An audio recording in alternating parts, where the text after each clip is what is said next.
It's good that people like that don't have to always be treated like a second-class citizen is what it comes down to. I mean, the company's going to do what company's going to do, but at least you have a project that leaves the door open for that kind of work, and it doesn't feel like that door will be closed. Hey everybody, today I'm excited to welcome James Sundquist on Techlore Talks, who's a contributor to NextcloudPi, which is an open source project that makes it easier to use Nextcloud. For those who aren't aware, Nextcloud is a cloud provider that you host yourself, generally used as kind of an escape from things like the Google and Apple ecosystem. Setting up and maintaining Nextcloud has the reputation of being a bit harder to navigate, and that's exactly what NextcloudPi aims to tackle. Don't worry though, because James will cover privacy and security, owning your data and why it matters, and many other important topics that I think people should reflect on in their own digital lives, as well as the people around them. Full disclosure, this interview was recorded several months ago in Berlin, and so please keep that context in mind, and I'm slowly knocking out those projects that we're behind on. I'll leave a link to the video of my coverage of the Nextcloud Conference in Berlin down below, as well as a card right here, which I'd also highly recommend watching. And without further ado, let's hear what James has to say. I'm James, I'm a volunteer with Nextcloud and also with the NextcloudPi project. I'm here from the US. And do you mind explaining NextcloudPi for people who don't know what that is?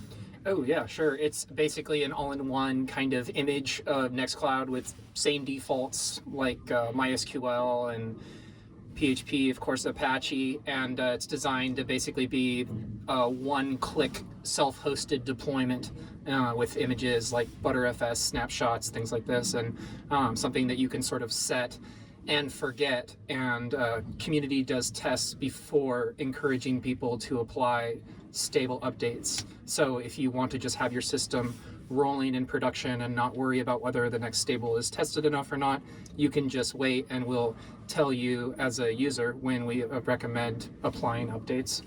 Otherwise, you can jump ahead of us, and then you just, if you want, you can wait, and we'll gradually catch up as we continue testing new apps, new releases.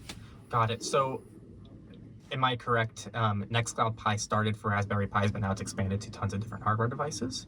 Is that accurate? Well, the Raspberry Pi is a popular device, but it's actually the real requirement is right now is Debian. And as long as you have Debian, you can use a script, if nothing else, to install NextcloudPi on top of Debian on any kind of ARM 32, 64, x86 system, whatever you need. Super cool.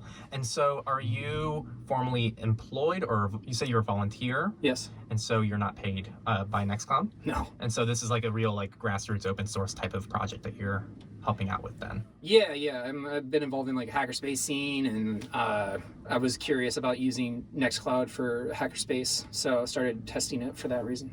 Got it. And so do you mind talking about, because we're here in Berlin, and you were a speaker, you're also on the panel, do you mind quickly just recapping what you talked about and what you wanted to share with people here so that people who weren't at the conference are able to kind of get an inside scoop?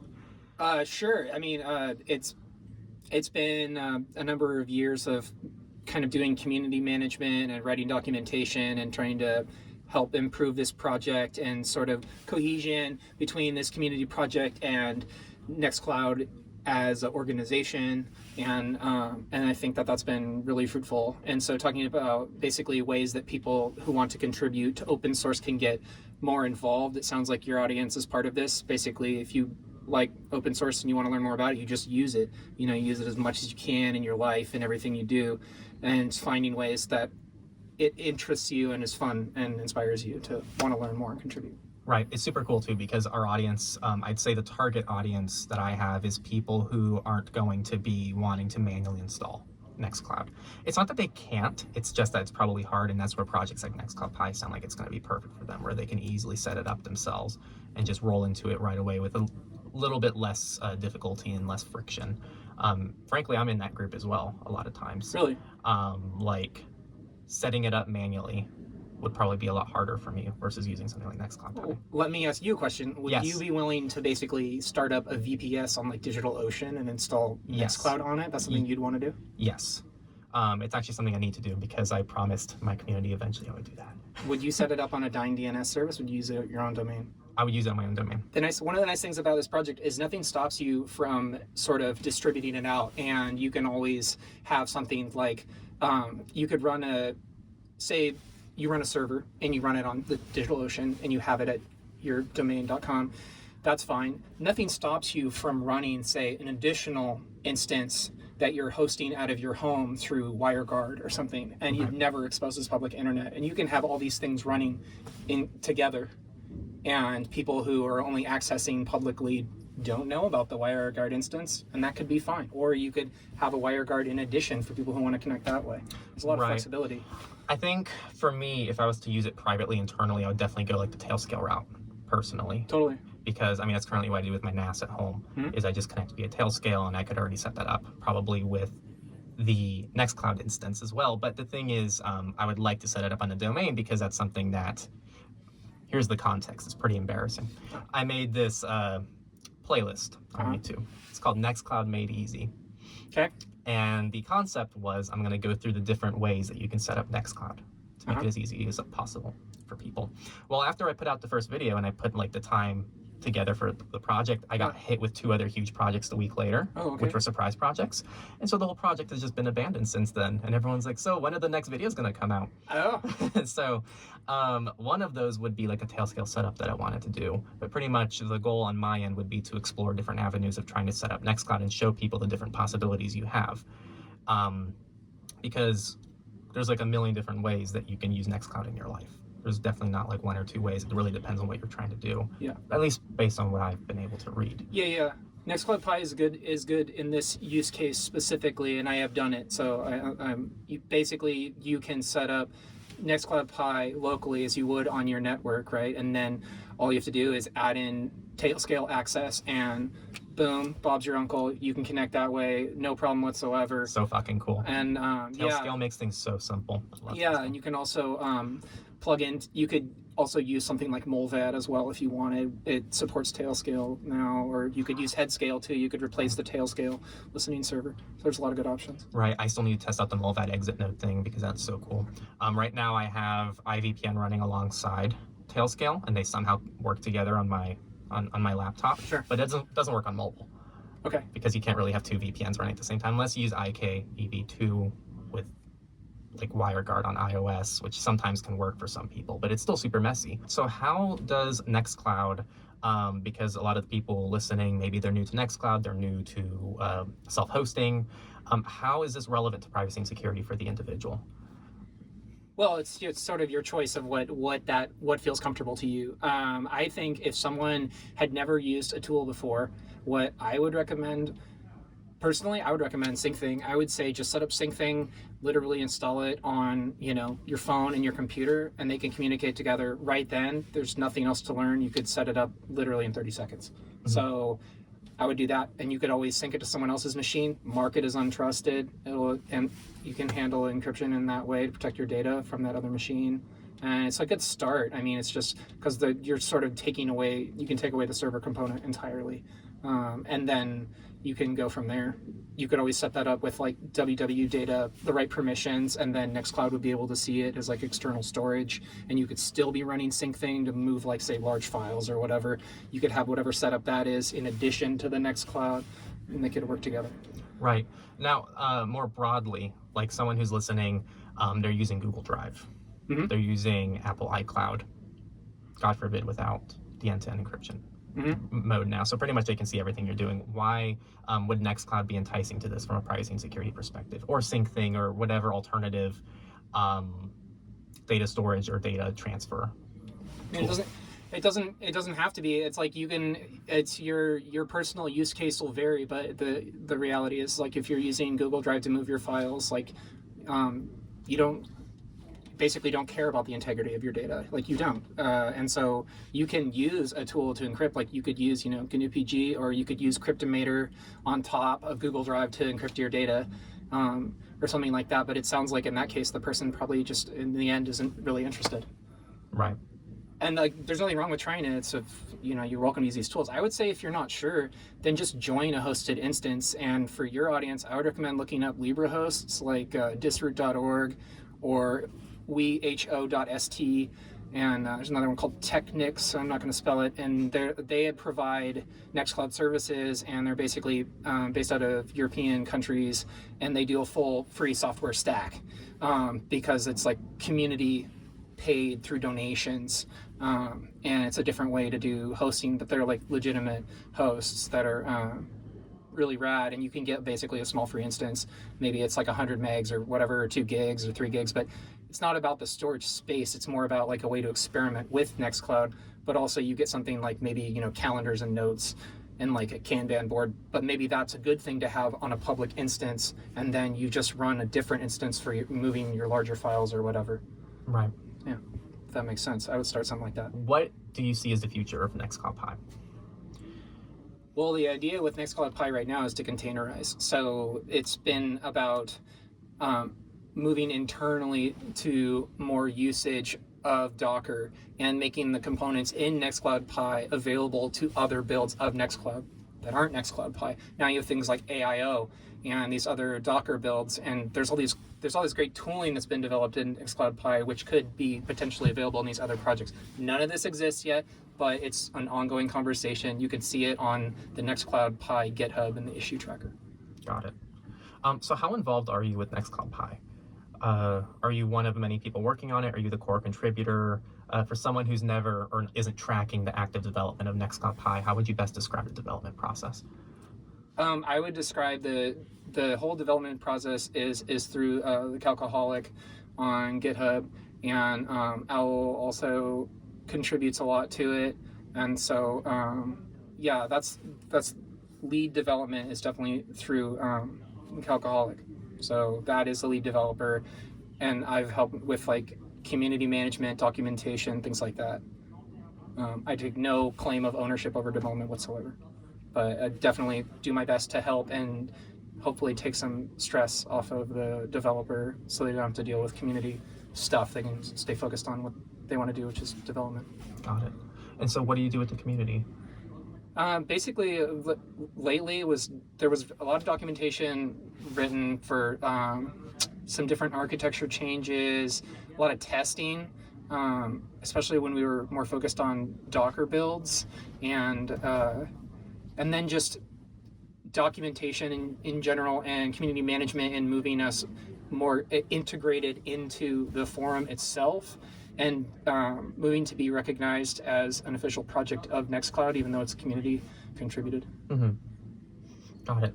Now pivoting a little bit back to the conference now, what's the so for me personally, for example, like I see a huge amount of value in actually seeing people in real life, because it's really easy to get stuck on the internet behind a screen and just talking with people remotely and forgetting that there's other humans behind a screen, and it's really great to just be around people who all share a common vision and a common goal. For me, that's really what resonates with me. What has been your experience being here at the conference in Berlin, and the people that you've talked to, and also especially being a speaker? Oh, it's been great. I think the biggest thing that would be great is if people walked around with a t-shirt with like their icon from GitHub or, you know, the forum or something like printed on it with their username. I need to see usernames, not like real names. Yeah, or like a mask. Or like a QR code so you can scan everyone and be like, oh, that's you. Well, they wear like a mask with their face from the picture, you know, that's when I recognize. But yeah, it's fun to meet the people in real life, because to communicate with them over the years, it's great to meet them in real life. Yeah, super cool. I mean, I can't express this enough. Like, seeing real people for me is great, because I don't normally get out too often to meet people who are in the same space as I am. You might be closer to more people who you can, maybe I'm making an assumption there, but... Oh, I don't know. Just time flies. You know, you communicate with like all these different people, and some have moved to other projects, and there's like new faces, and then some people didn't make it this year, and it's like, yeah, there's definitely a community there, and it's interesting. It's my second time coming to the conference, and it's great being back, and now also like knowing, yeah, in real life, knowing people is really interesting. Right. Now, I do want to ask a little bit about your personal privacy and security journey. Okay. Because it sounds like you've taken a lot of steps yourself for your own privacy and security. So what would you suggest to someone who's first, what would you say to someone who's never been exposed to privacy before? I'd say your average person you see on the street. They are very involved with many privacy invasive services. They're very dependent on big tech companies. What would you say to them if they were to ask you, well, why should I care about privacy? I've honestly, I feel a lot less inspired to want to push that person. Maybe in the past I was more like gusto about it, but the thing is like it's more about what interests that person. So what I think is, if people want to be interested in something, like, you got to find what interests you. And one of the things that interests me in terms of data, like portability, is like, I want to take data with me. And the way I think of it is like, I always want to be able to opt out of things. So like if I use, for example, this software from Nextcloud, I want to be able to use it without an account. That's me. It's not even just about security. It's also about accessibility, and I think there's like the wanting to hide things, but there's also just wanting people to be able to access things at all. Like, you share something with somebody and you want them to be able to get it, and maybe I don't even want to give them an account or whatever. It's just like, but I want to meet people where they're comfortable, if that makes sense. So I think about it. That's more the way that I think about things, and I think you can be interested in privacy, and if you want to use whatever other services that are, invasive or whatever, it's just the world we live in. Like, people are going to do what they want to do. Right. Yeah. Definitely an interesting perspective. I've personally also found that what resonates with different people is going to be different. And so some people you might mention, to someone you might mention, oh, hey, this is a very problematic reason. There's data exploitation, surveillance capitalism, XYZ, and they'll go, okay, whatever. And then they get hit with a targeted advertisement. And then for them, they're like, I don't want this. I don't want targeted advertising. And so that's what clicks with them and resonates with them. So personally, I've found kind of a similar note as what you said, is like trying to find what clicks with them. Because what clicks with you and what you want isn't what someone else wants. And there's tons of different benefits to privacy. That's not just a single universal benefit. Now, let's say you just shared what you did, and I've never been exposed to this before. Okay. And I go, wow, you're so right. You just moved me. I'm just like, I'm totally on board. You're my Lord and Savior. I'd be like, are you CIA? Right, but like, no, I'm fully on board. You're so right. 3 things for me to like reclaim some of my privacy and kind of hop on your ship. What would you say, and what would you give to I know it's so unrealistic because this never happens, but we're just going to assume. There's no ship to get on. You got to get your own. Just get your own ship. Like, I think if you were like, if in your case, if you thought, wow, like, yeah, this ads are annoying, I think that DNS ad blocking through like AdGuard Home or Pi-hole is so cool, and you can set it up and it just works. And the thing is what I noticed is that people don't even notice. It's one of those things that's a seamless experience. Suddenly the ads aren't there, and it's 7 to 15% reduction in net traffic across the board on your entire network, and things are just going into this black hole. So everything's working as it would. It's just now the ads aren't there, and I think that's probably right there is like the coolest project. Basically, someone could self-host. It's great, and you can run those services on almost anything. Right. Yeah. How do you feel about Pi-hole versus, I know you also mentioned AdGuard. Recently I've been using NextDNS a lot. That's been a real big favorite of mine. I assume you like the fact that you can self-host the Pi-hole.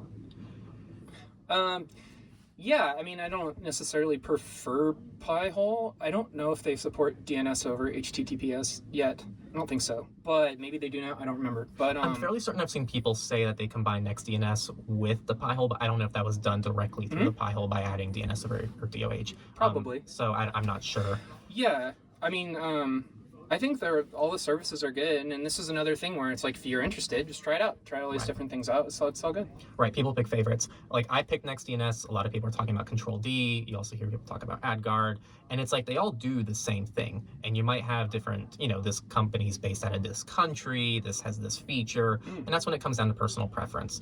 I think that like getting into battles over this is really silly, but like if you choose any of them, you're better off using any of them than using none of them, I feel. In most situations. Well, it works well. So it's all great tools. If you find one that you enjoy, then blessings to you, I guess. Right. Now, if you were to, I guess, to reframe the question a little bit, to get away from the Lord and Savior captainship situation, if there were 3 things that like you think that should be taken care of globally, Like, for example, for me, I think everyone should be on end-to-end encrypted messengers. Like, that's just almost always a no-brainer. There's very few situations where I feel like people shouldn't be communicating with end-to-end encryption. Are there 3 things that you feel like are just instant changes that you would make in most people's workflows? Obviously, there's going to be exceptions in all 3 of them, but if there were 3 things that you could do to improve the overall situation for everybody in the world, what would they be? I guess interoperability would be a huge one. Big. And the stuff in the EU is really exciting about that. yeah, and specifically data portability, because you would think at a broad swath that someone has data and that is their data and they can take that data where they wish. So to me, that's huge. Kind of my earlier thought of just being able to opt out of things, because that doesn't really exist in our world, and that seems crazy to me. I also think of it as the right to be forgotten. I think people have the right to be forgotten. Right. Do you think that GDPR goes far enough? Probably. I mean, it's it's too complicated. Right. I don't live in Europe, you know. What would your right to be forgotten look like in the States, for example? You know, I don't feel like it's ever gotten to the point where that's a possibility, so it's more of that's something that I see as a goal, What would that goal not look a like, reality. if you were to describe what it would look like? Well, I guess there needs to be some sort of protections for citizens in terms of their privacy. Kind of touching back to your point, you were talking about encryption in messengers. I guess just for there to be protections clarified for people in terms of their data. And it's just, I don't think the internet obviously was never designed for this kind of thing, like what we're talking about. It was never designed for that purpose. Right. You're connecting people together. It has nothing to do with protecting them. So it's a lofty goal. Right. It's been kind of cool to see more and more states implement privacy protections, but personally I feel like a lot of them don't go far enough. And until something federally happens, I'm very skeptical that we're going to see that goal anytime soon. California has some protections in place, which is nice, and I have personally utilized them. There's been some companies that, for example, don't have the option to delete an account, but if you actually reach out to their support team and go, hey, I'm a Californian resident and I would like to implement some of my rights in California, then they now have the ability to delete some of your data and or the entire account. Oh. And so in California, I've had a lot of luck implementing some of those extra rights. It'd be cool to see that federally, though. Yeah, I don't know. Honestly, I don't know if I believe that. It's really like, it does unfortunately come back to that idea of like, if you don't want something online, Don't post it. really don't put it online. Right. In any capacity. Keep it to yourself. Unfortunately. Right. Well, I'm guessing that's why like Nextcloud is such a cool project for you, though, because it is. Yeah, I don't know. It's more because it's more about it being it's the fully open source aspect is what is of interest to it. It's not that it's a perfect tool, because it's not, and the end-to-end encryption definitely not perfect. No. But at least the effort is there and it is being applied and worked on and developed over in time. And when things do come up, like the high performance backend, well, guess what? It was, the source was opened up and it was released to everyone to use. And that, like, Nextcloud itself forked from OwnCloud in order to be more open. And these are the kind of steps that are really cool to see, and it's not a common thing. You have open core, you have all these different licenses that are not fully open. So this is a project that is open, and they used to charge for the phone apps and now they don't. And it's like, that's cool, and if you want to get the phone app on F-Droid or whatever, you can, or there's all the ways to use it and to be involved. And so that's why I like it. I'm not saying that it's the best tool. It's just the kind of community that I actually would want to be a part of. Right.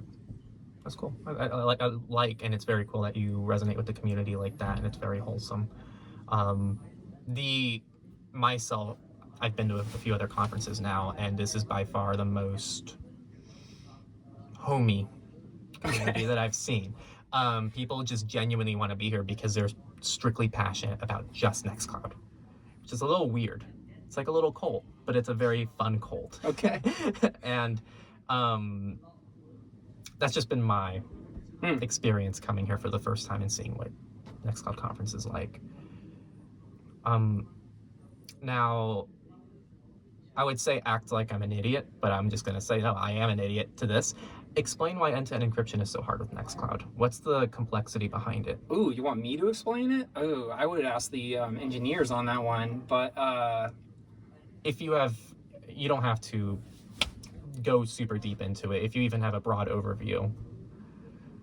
Okay, so to me, the thing that I am waiting for is just that there has to be a differentiation, to me, for end-to-end encryption not having any dependency on the server.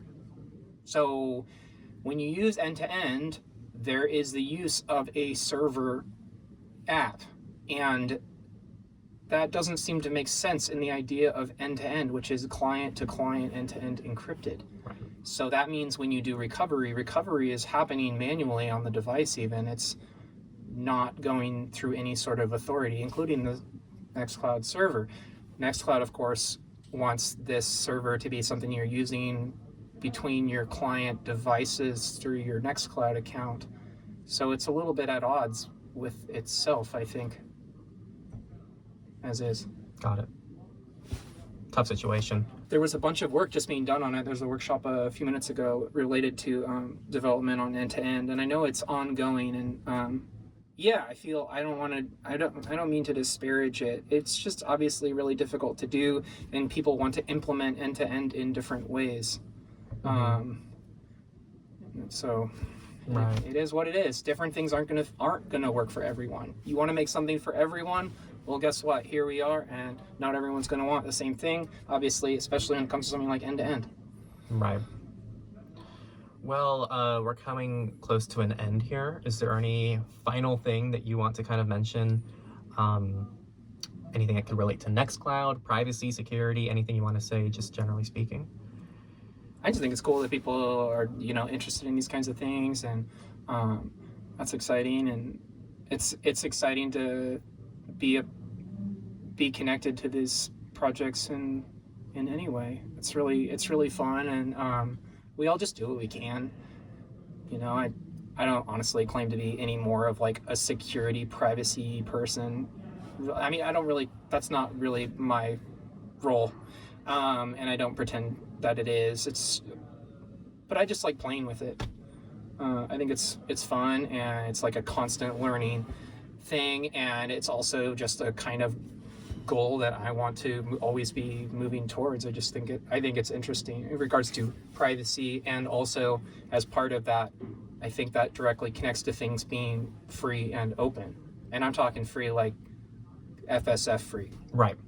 Well, I think that's kind of what's special is I think most people at this conference feel similarly to you, in the sense of like, because they're part of this open source movement, they're already thinking about privacy, they're already thinking about security. I feel like personally, a lot of those values are already instilled into the community, and it's very cool to see a lot of these overlaps happen for myself, because you're the first person I talked to who uses a custom ROM.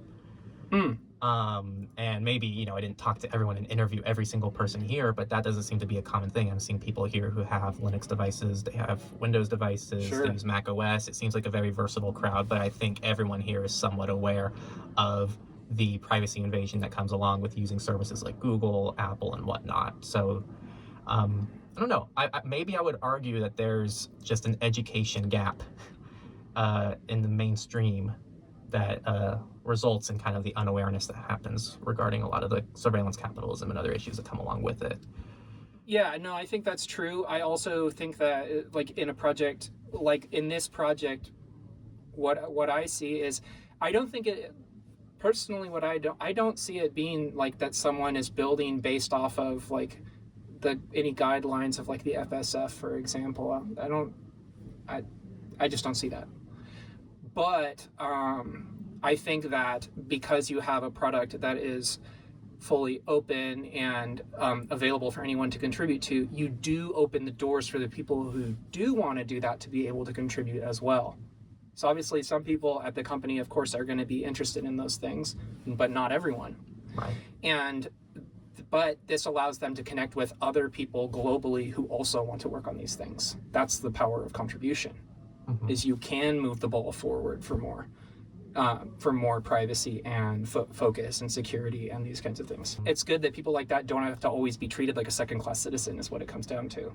I mean, the company's going to do what company's going to do, but at least you have a project that leaves the door open for that kind of work, and it doesn't feel like that door will be closed. Got it. Thank you for all the insight, for all the different stuff. I mean, I know it was a very all over the place interview. We're both tired at the end of the conference here, so thank you so much for the insight, and I know a lot of people will get a lot of value from this, so right. super appreciated. Yes. I just want to thank James for his time and also his patience as we're trying to finish up these projects and get caught up with things back here. So thank you, James. Thank you, everybody, for listening to this. And again, if you like these kind of interviews, we can't do this without people on Patreon supporting us at patreon.com/Techlore. James is actually active on our forum, so if you want to join our forum and maybe chat with James, he is active in a few threads. I'll leave different links down to James's profiles so you can find him and maybe get in touch with him if you're interested in getting in touch with James. I'll also leave a link down to NextcloudPi down in the description, and I'll also leave a link to that Nextcloud Conference coverage that I did a few months ago, where I went through exactly what it was like to be at the Nextcloud Conference and all the cool things that I experienced and the cool people I met, and why Nextcloud is a very cool project that's very unique. So yeah, again, if you like this content, patreon.com/Techlore, and I'll see you all next time on Techlore. Thank you again, James, and thank you all for listening. Thank you all for staying safer out there and keeping the people around you safe as well.